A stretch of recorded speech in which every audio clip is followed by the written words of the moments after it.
الشيطان الرجيم. بسم الله الرحمن الرحيم.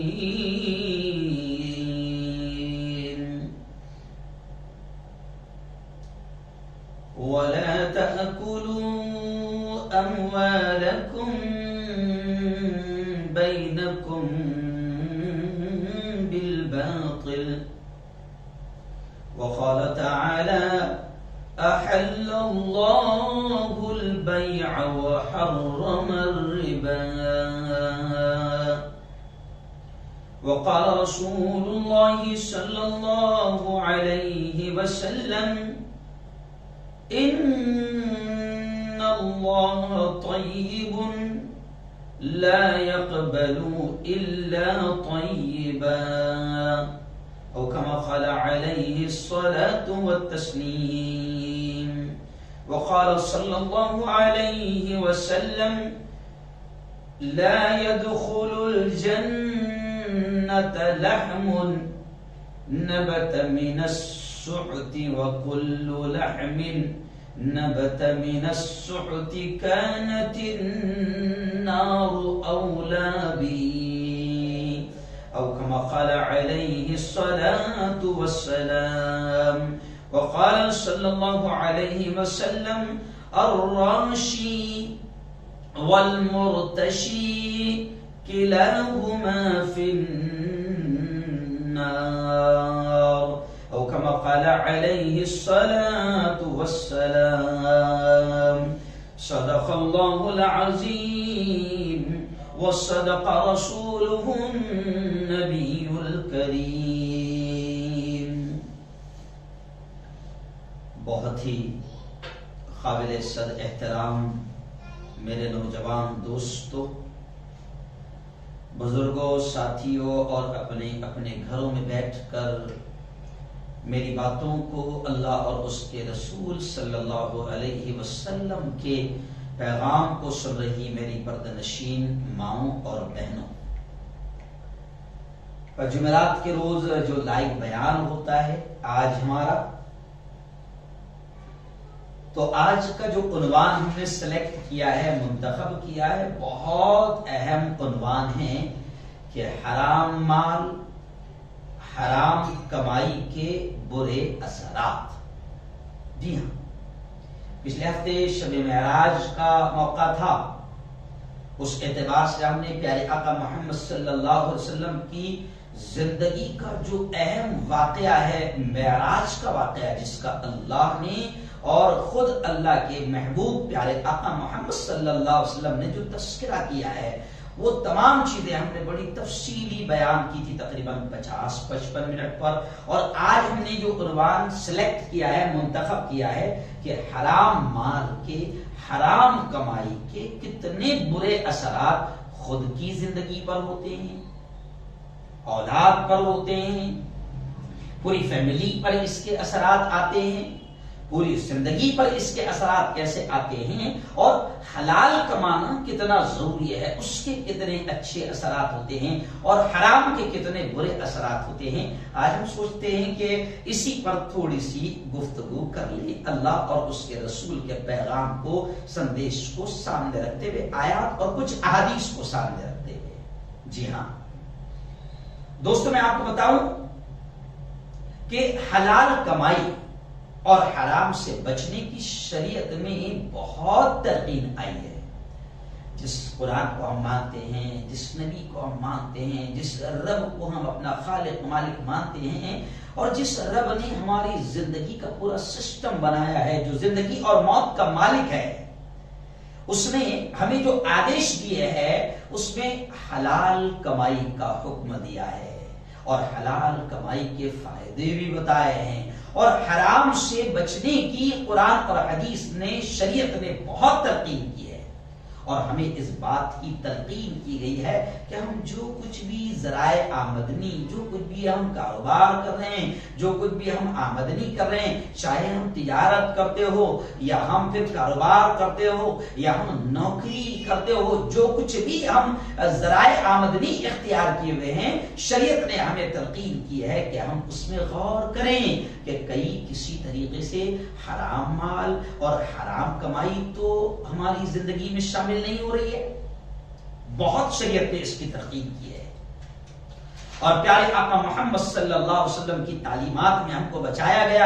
گیا ہے کہ جو کچھ ہم کاروبار کر رہے ہیں ہم اس میں پورا غور کریں کہ کہیں رشوت تو نہیں آ رہی ہے، کہیں سود تو نہیں آ رہا ہے، کہیں بیاج تو نہیں آ رہا ہے، کہیں ہماری کمائی دھوکے سے، فراڈ سے بھری ہوئی تو نہیں ہے، کہیں ہم جھوٹ بول کر تو نہیں کما رہے ہیں۔ ان تمام چیزوں کی تلقین ہمیں کی گئی ہے، کیونکہ حرام کمائی کے اور حرام مال کے بڑے برے اثرات زندگی پر پڑتے ہیں، اولاد پر پڑتے ہیں، اور اپنی پوری فیملی پر پڑتے ہیں، یہاں تک کہ دنیا بھی تباہ ہوتی ہے، دنیا کا سکون بھی ختم ہوتا ہے، اور مرنے کے بعد بھی پھر اس کے بڑے برے اثرات آتے ہیں۔ میں تھوڑا دھیرے دھیرے انشاءاللہ آپ کو ضرور بتاؤں گا، لیکن آئیے سب سے پہلے ہم قرآن پاک کی آیت، اللہ کیا کہتا ہے؟ اللہ کیا کہتا ہے؟ اللہ کہتا ہے احل اللہ البیع وحرم الربا۔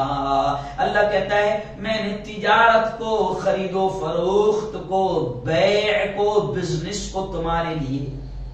حلال کیا ہے، وحرم الربا، اور سود کو تمہارے لیے حرام کر دیا ہے۔ جی ہاں، اللہ کہہ رہا ہے، اور اللہ کہتا ہے وَلَا تَأْكُلُوا أَمْوَالَكُمْ بَيْنَكُمْ بِالْبَاطِلِ، کہ تم اپنے درمیان ایک دوسرے کے مال کو غلط طریقے سے نہ کھاؤ۔ اللہ کہہ رہا ہے، یعنی اللہ نے حلال کمائی کا اشارہ کیا ہے کہ حلال جتنا کما سکتے ہو بالکل کماؤ۔ حلال کمانے میں آپ چاہے کتنا کماؤ، بالکل کوئی ممانعت نہیں ہے، لیکن حرام رتی برابر بھی اگر تمہارے مال میں، تمہاری آمدنی میں، تمہاری کمائی میں اگر شریک ہو جاتا ہے، رتی برابر بھی حرام مال اگر تمہاری کمائی میں آ جاتا ہے تو پھر اس کے خطرناک اثرات اور نتائج تم کو اپنی زندگی میں بھگتنا پڑے گا، یہاں تک کہ تمہاری اولاد بھی رک دے گی۔ جی ہاں، پیارے آقا صلی اللہ علیہ وسلم نے حرام کمائی کے تعلق سے، آج ہمارا عنوان ہے حرام کمائی اور حرام مال کے برے اثرات، تو میں یہیں سے شروع کروں گا کہ پیارے آقا صلی اللہ علیہ وسلم نے فرمایا، عن جابر رضی اللہ تعالی عنہ قال قال رسول اللہ صلی اللہ علیہ وسلم لا يدخل الجنة لحم نبت من السحت وَكُلُّ لَحْمٍ نَبَتَ مِنَ السُّحْتِ كَانَتِ النَّارُ أَوْلَى بِهِ رواہ احمد۔ یہ حدیث پوری میں نے آپ کے سامنے پڑھی کہ پیارے آقا صلی اللہ علیہ وسلم فرماتے ہیں کہ جو گوشت یعنی وہ باڈی، وہ جسم، وہ بدن، وہ گوشت کا ٹکڑا جنت میں نہیں جائے گا جس کی پرورش حرام مال سے ہوئی ہو۔ جی ہاں، پیارے آقا فرماتے ہیں کہ وہ گوشت جنت میں نہیں جا سکتا جو حرام سے پرورش پائے، اور ہر وہ گوشت، اگلا جملہ دیکھیں کہ پیارے آقا فرماتے ہیں کہ ہر وہ گوشت جو حرام سے پرورش پائے اس کے لیے جہنم کی آگ ہی بہتر ہے۔ جی ہاں، یعنی میرا یہ بدن ہے، میری یہ باڈی ہے، یہ پورا گوشت کا یوں سمجھے کہ لوتھڑا ہی ہے۔ جی ہاں، چاہے وہ ہاتھ کی شکل میں ہو، پیروں کی شکل میں ہو، چہرے کی شکل میں ہو، آنکھوں کی شکل میں ہو، جو بھی ہے یہ پورا گوشت ہے، یہ میرا پورا بدن جو ہے وہ گوشت ہے۔ اور اللہ کے نبی کہہ رہے ہیں کہ یہ گوشت، یہ بدن، یہ باڈی، یہ جسم جنت میں نہیں جا سکتی اگر اس کی پرورش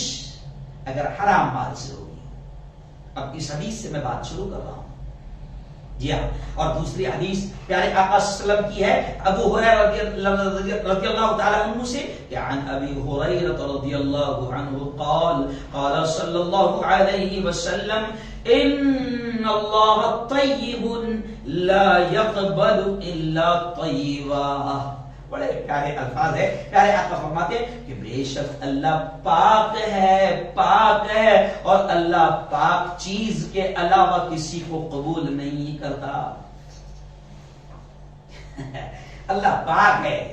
اور آپ کا جسم پاک ہوگا، اللہ قبول کرے گا، اس پر انعام دے گا، جنت کا حقدار بنائے گا. اگر آپ کا جسم ناپاک اور حرام مال سے پلا بڑا ہے اور آپ نے اپنے جسم کو غذا دی ہے، حرام کمائی سے آپ نے اگر غذا دی ہے، تو یاد رکھیں کہ پیارے آقا صلی اللہ علیہ وسلم فرما رہے ہیں کہ اللہ اس کو قبول نہیں کرے گا. جی ہاں، اب اللہ نے اس انسان کے لیے کاروبار بھی رکھ دیا ہے اور اللہ نے صاف طور سے کہہ دیا ہے کہ میں تمہیں حلال کاروبار کا، حلال آمدنی کا، حلال کمائی کا حکم دیتا ہوں اور میں نے تم پر حرام کمائی کو حرام کر دیا ہے. اور جو جسم حرام باڈی سے پلے گا بڑھے گا وہ جسم جنت میں نہیں جائے گا. آئیے اب تھوڑی سی میں آپ کے سامنے تفصیل کر دوں. یہاں اور اس لیے میں نے عنوان چنا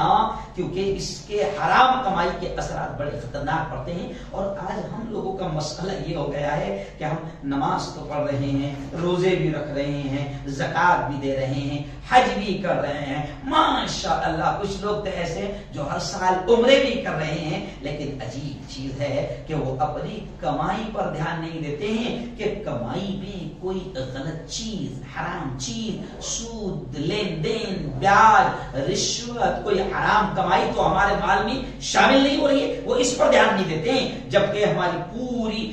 پوری شریعت ہمیں تلقین کرتی ہے کہ حرام مال سے بچو،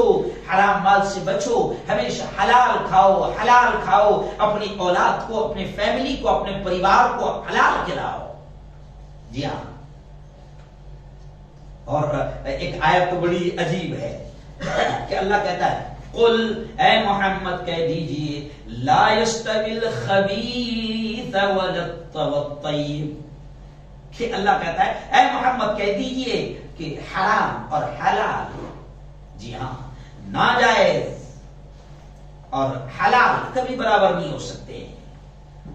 تو آئیے آج ہمارا پرابلم کیا ہے کہ ہم کاروبار تو کر رہے ہیں، ماشاءاللہ نمازی، روزے، دین پر عمل بھی کر رہے ہیں، لیکن ہمارا پرابلم یہ ہے کہ ہم کاروبار میں حلال و حرام کی تمیز نہیں کر رہے ہیں. ہم کو لگتا ہے کہ بھیا نماز الگ چیز ہے، کاروبار الگ چیز ہے، اور ہمارے دماغ میں یہ بیٹھ گیا ہے کہ کاروبار تو بغیر جھوٹ بولے کے، بغیر فراڈ کیے کے، بغیر دھوکہ دیے کے کاروبار تو چلے گا ہی نہیں.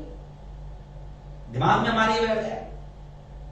اور ہمارا ایک اور پرابلم ہے، ہمارے دماغ میں یہ بات بیٹھ گئی کہ سب تو کر رہے ہیں، وہ حاجی صاحب بھی تو کر رہے ہیں، وہ 5 وقت کے نمازی ہے، ماشاءاللہ داڑھی اتنی بڑی ہے اور ماشاءاللہ جبہ بھی ہے اور پڑلیوں تک، آدھی پڑلی تک کے پیجامہ ہیں، بڑے متقی ہیں، بڑے پرہیزگار ہیں. وہ بھی تو سب ایسے ہی کاروبار کر رہے ہیں،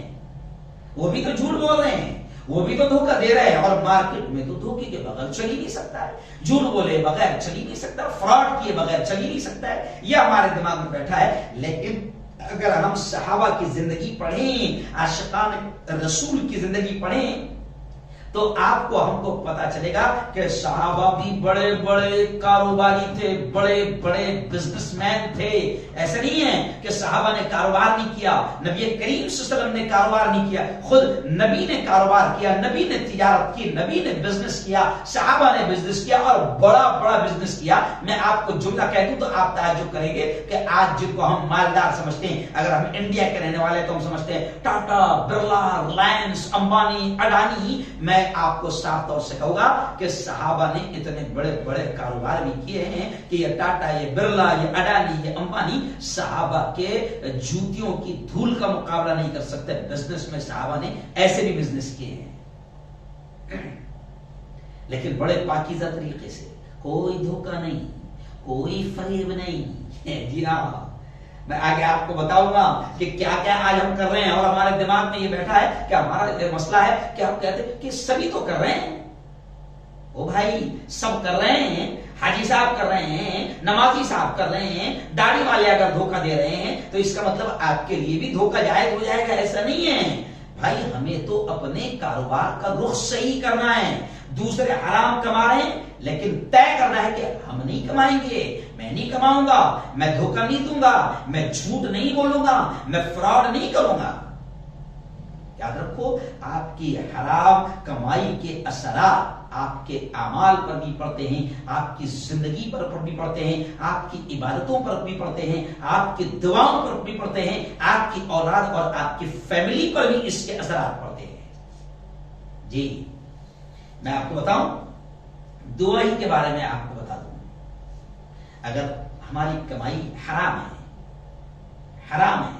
اور حرام کا مطلب یہ نہیں کہ ڈائریکٹ آپ گردن مار رہے ہیں، گلا کاٹ رہے ہیں، صرف یہی حرام نہیں ہے، صرف رشوت ہی حرام نہیں ہے، صرف سود اور بیاج بھی حرام نہیں ہے، صرف سود اور بیاج ہی حرام نہیں ہے۔ حرام وہ بھی ہے کہ آپ کسی کو دھوکہ دے کر کما رہے ہیں، اور آپ اپنی چیز، اگر کوئی آپ سے خریدنے آیا ہے اور آپ اس کو اپنی چیز کا عیب نہیں بتا رہے ہیں، یہ بھی حرام ہے۔ جی ہاں، پیارے آقا صلی اللہ علیہ وسلم نے کہا کہ اگر کوئی گندم، جیسے اس زمانے میں اناج بکتا تھا، اگر کوئی اپنے اناج، اپنے گندم، اپنے گیہوں، اپنی جواری، اگر وہ گیلا مال ہے، گیلا مال، اور گیلے مال کو نیچے رکھ رہا ہے اور اوپر سوکھے مال کو رکھ رہا ہے اور دھوکہ دے کر سودا کر رہا ہے، پیارے آقا صلی اللہ علیہ وسلم نے فرمایا ہے کہ یہ بھی دھوکہ ہے اور یہ بھی حرام کمائی ہے نا؟ تھوڑا سا برا مطلب نہیں دینا۔ آج ہم کیا کرتے ہیں، ہم بھی یہ سب دھوکہ دیتے ہیں۔ مان لو مثال کے طور پر ہم لوگ ایک ایگزامپل دے دوں، فروٹ کی مثال دے دوں، ہم کیا کرتے ہیں، کوئی 2 کلو آم لے رہا ہے، کوئی 2 کلو موسمی لے رہا ہے، کوئی 2 کلو 1 کلو سنترا لے رہا ہے، یا کوئی 1 درجن کیلے لے رہا ہے نا، یا کوئی انگور لے رہا ہے، تو ہم لوگ اپنے آپ کو ہوشیار سمجھتے ہیں، اور ہم کیا کرتے ہیں کہ باقاعدہ 1 کلو مثال کے طور پر کوئی سیب لے رہا ہے، مان لو 6 سیب اس میں آ رہا ہے، تو 2 خراب کیسے ڈال دینا ہے، اس کا ہنر ہم جانتے ہیں۔ دیا پیسہ لے رہے ہیں اس سے اچھے مال کا اور گھسے رہے ہیں اس میں خراب 2-3 پیس، پیسہ لے رہے ہیں اس سے 1 درجن اچھے کیلے کا، لیکن اس 12 میں 3 کیلے کیسے سڑے ہوئے ڈالنا ہے، خراب ڈالنا ہے، وہ ہم کام کر رہے ہیں۔ جی ہاں، موسم کی کوئی لے رہا ہے، مثال کے طور پر 2 درجن اس نے موسم میں لیا، 2 کلو اس نے موسم میں لیا، تو اس میں 3-4 سڑی ہوئی اور خراب کیسے ڈالنا ہے، یہ ہم کام کر رہے ہیں، جبکہ ہم اس کو بتا نہیں رہے ہیں۔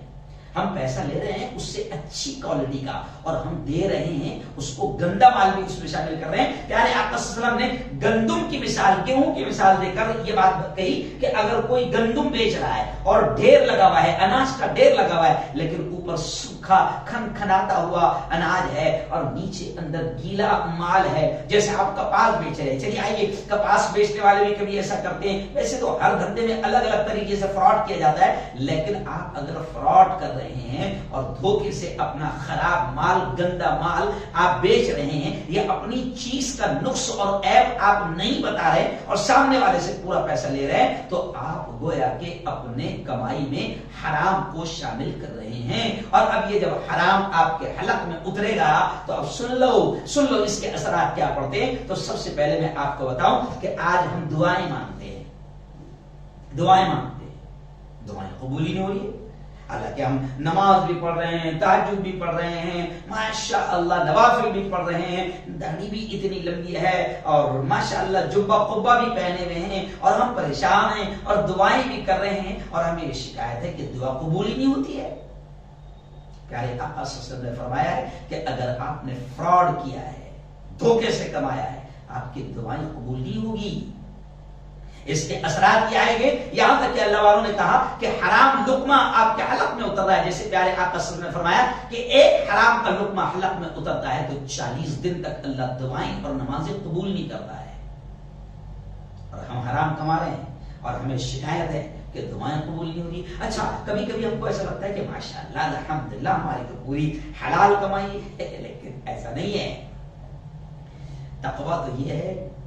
پرہیزگاری تو یہ ہے کہ آپ باریکی سے اپنی کمائی پر دھیان دیں۔ آج بہت سارے لوگ پریشان ہیں، اولاد کو لے کر پریشان ہیں، اولاد میں عیب پیدا ہو رہے ہیں، یا اولاد نافرمان پیدا ہو رہی ہے، بیوی سے سکون نہیں مل رہا ہے، گھر بہترین عالیشان بنگلہ ہے مگر نیند نہیں آ رہی ہے۔ تو ہم غور نہیں کرتے ہیں کہ ہماری آمدنی میں کہاں سے حرام آ رہا ہے۔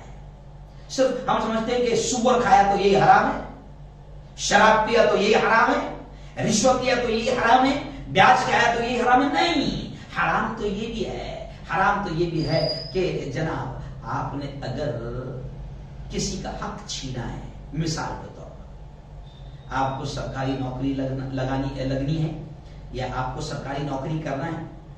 نا، ابھی آج کا بہت زیادہ ہوتا ہے کہ آپ کسی مثال کے طور پر آپ کسی اسکول میں ٹیچر بننا چاہ رہے ہیں،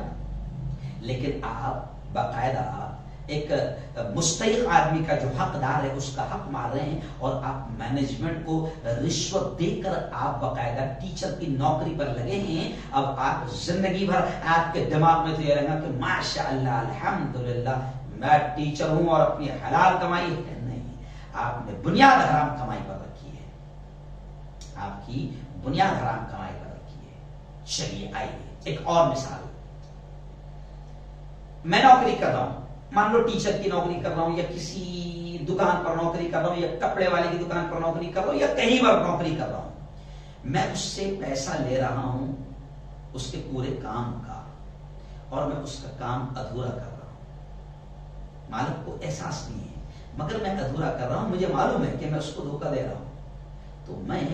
اپنی کمائی میں حرام کمائی شامل کر رہا ہوں. مثال کے طور پر اگر 90% بھی آپ کام کر رہے ہیں اور 10% بھی آپ دھوکہ دے رہے ہیں تو وہ 10% آپ حرام مال کو اپنی کمائی میں شامل کر رہے ہیں. اور حرام تھوڑا بھی شامل ہو گیا، جیسے مثال کے طور پر وہ پوری حلال کو بھی خراب کر دیتا ہے، حلال کو بھی خراب کر دیتا ہے. مثال کے طور پر ایک پورا گلاس دودھ کا ہے، کتنا پاکیزہ ہے، کتنا اچھا ہے، لیکن ایک قطرہ اگر پیشاب کا اس میں ڈال دیا جائے.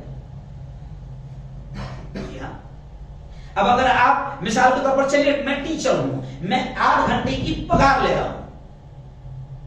اور مجھے معلوم ہے کہ میں 2 گھنٹہ کام چوری کر رہا ہوں. میں کپڑے والے کی دکان پر کام کرتا ہوں، میں کرانہ والے کی دکان پر کام کرتا ہوں، میں کسی کی یہاں مزدوری کرتا ہوں، میں مزدوری اس سے پوری لے رہا ہوں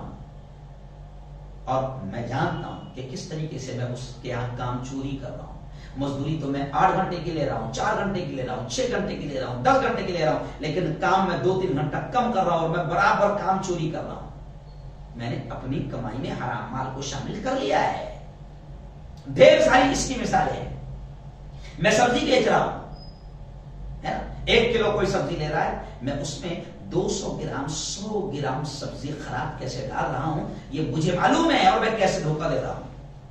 وہ آپ نے کبھی دیکھا ہوگا شاید بھائی پنی بدلنے کا واقعہ، اتنا زبردست انداز میں ٹیکنیک رہتی ہے، آدمی سمجھتا ہے واہ میں نے تو چن چن کے میرے ہاتھ سے سیب ڈالا تھا، میں نے تو چن چن کے میرے ہاتھ سے ٹماٹر ڈالی تھی، اور پھر گھر پہ آنے کے بعد دیکھتے اس میں تو خراب بھی آ گئے 4-5. وجہ اس کی یہ ہے کہ جو دکاندار ہے وہ بڑا چالاک ہے، پنی بدلنا اس کو آتا ہے، آپ کی تھیلی آپ کا 1 کلو مال اس نے کیسے بدل دیا وہ اس کو آتا ہے، لیکن وہ اپنے آپ کو بڑا ہوشیار سمجھ رہا ہے، لیکن وہ دھوکہ دے رہا ہے، فراڈ کر رہا ہے اور اس کا نتیجہ اس کو معلوم نہیں ہے. میں میرے مالک کو کیا دھوکہ دے رہا ہوں مجھے معلوم ہے اور میرا رب جانتا ہے، اور رب کا کہنا ہے کہ اگر تو نے دھوکے سے کمایا، فراڈ سے کمایا تو اس کے اثرات تیری زندگی پر بھی آئیں گے، تیری اولاد پر بھی آئیں گے اور تیری آخرت پر بھی آئیں گے. جی ہاں، اگر تیرے حلق میں حرام لقمہ تو اتارے گا، حرام یہ بھی ہے، حرام یہ بھی ہے. آج ہم دھوکے الگ الگ نرالے نرالے اسٹائل سے ہم دھوکے دے رہے ہیں. جی ہاں، لوگ سمجھتے ہیں تقوی یہ ہے کہ ایک دم پیجامہ آدھی پڑلی تک پیجامہ ہو اور اتنی لمبی داڑھی ہو اور ماشاء اللہ پیشانی پہ نماز کا ٹیکا بھی بہت بڑا ہو. تو اب لوگ یہ سمجھ کے دھوکے میں آ جاتے ہیں اور سمجھتے ہیں کہ یہ تقوی کا معیار ہے. میں آپ سے کہہ رہا ہوں کہ یہ تقوی کا معیار نہیں ہے کہ آپ کا پیجامہ آدھی پڑلی تک ہو اور آپ کا جبہ آپ کے گھٹنے کے نیچے ہو اور آپ کی داڑھی آپ کے سینے تک ہو اور آپ کی پیشانی پر اتنا بڑا یہ سمجھے کہ نشان پڑ گیا ہو نماز کا سجدوں کا. یہ تقوی کا معیار نہیں ہے. تقوی کا معیار تو یہ بھی ہے کہ آپ کے حلق میں حرام مال نہ اترنے دے. اور پھر میں بار بار کہہ رہا ہوں کہ حرام صرف رشوت، سود، بیاج اور شراب نہیں ہے یا سور کا گوشت نہیں ہے، بلکہ حرام یہ بھی ہے کہ آپ دھوکے سے کمائیں، فراڈ سے کمائیں. جی ہاں، یہ بھی حرام ہے. اور اس کے اثرات کیا پڑتے ہیں کہ سب سے پہلے تو آپ کی دعائیں قبول نہیں ہوتی، اور اگر آپ یہی حرام اولاد کو کھلا رہے ہیں تو پھر اللہ والوں نے کہا ہے اور احادیث کا خلاصہ ملتا ہے کہ اولاد کی فرما برداری میں بھی بہت فرق پڑتا ہے. اگر آپ حرام کمائی ان کے حلق میں، دھوکے کی کمائی، فراڈ کی کمائی آپ ان کے حلق میں اتار رہے ہیں، آپ کا مالک نہیں جانتا ہے لیکن وہ جو سب کا مالک ہے وہ جانتا ہے کہ آپ کیا کر رہے ہیں، اور اس کے اثرات آپ کی اولاد میں بھی آئیں گے اور پھر اولاد نافرمان ہوگی. اگر کسی نے اپنی اولاد کو حرام کھلایا تو اولاد نافرمان ہوتی ہے، اور پھر وہی اولاد آگے چل کے اور والدین کو جوتے مارتی ہے.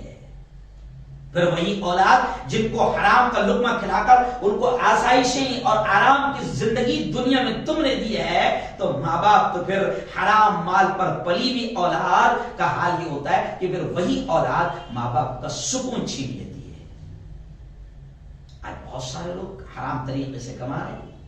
لیکن ان کی اولاد نے ان کا سکون چھین لیا. آج میرے پاس میں ایسے بھی واقعات آتے ہیں، 7-7 8-8 لڑکے ہیں جو سب کما رہے ہیں مگر وہ اولاد اتنی نافرمان پیدا ہو گئی ہے کہ وہ ماں باپ کو 500 روپے کی دوا مہینے میں لا کر نہیں دے رہی ہے، جبکہ انہی ماں باپ نے کروڑوں روپے کی جائیداد اولاد کو دی ہے. لیکن ماں باپ نے حرام کمایا تھا اور حلال و حرام کی تمیز نہیں کی تھی. ہم لوگ تمیز نہیں کرتے ہیں کہ کیسا آ رہا ہے، ہم غور بھی نہیں کرتے ہیں اور ہم کو لگتا ہے بھائی چلنے دو. بعض لوگوں کو تو یہ دماغ میں ہوتا ہے بس کمانا ہے کیسا بھی آئے، ہے نا. اور پھر کمانے میں اتنا بھی بھول جاتے ہیں کہ مسجدوں کا بھی کھا رہے ہیں، مدرسوں کا بھی کھا رہے ہیں، یتیموں کا بھی کھا رہے ہیں، بہنوں کا بھی حق مار رہے ہیں، بھائیوں کا بھی حق مار رہے ہیں، دھوکے بھی دے رہے ہیں، عجیب عجیب دھوکے دے رہے ہیں. میرے پاس میں ایک اسکول کا واقعہ ہے کہ ماموں نے مجھے بالکل رو کر سنایا کہ مفتی صاحب میرے بھانجوں نے میرا کھیت، میری پوری زمین اسکول کے لیے اپنے نام پر کر لیا. ہم جب حج کو گئے تھے بیچارے بھانجوں پر بھروسہ کر کے گئے، کر لیے زمین، دھوکا.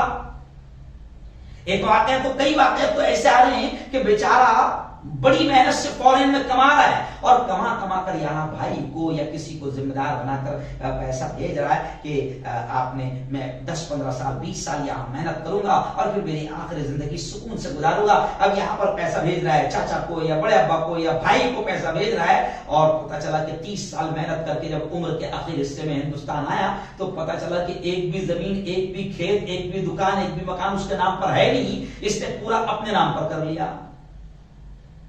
جب حرام مال منہ کو لگ جاتا ہے نا تو پھر آدمی کسی کو نہیں چھوڑتا ہے. میرے پاس میں ایک ایسا بھی واقعہ ہے کہ مسجد نبوی میں ایک شخص خدمت کر رہا ہے، امام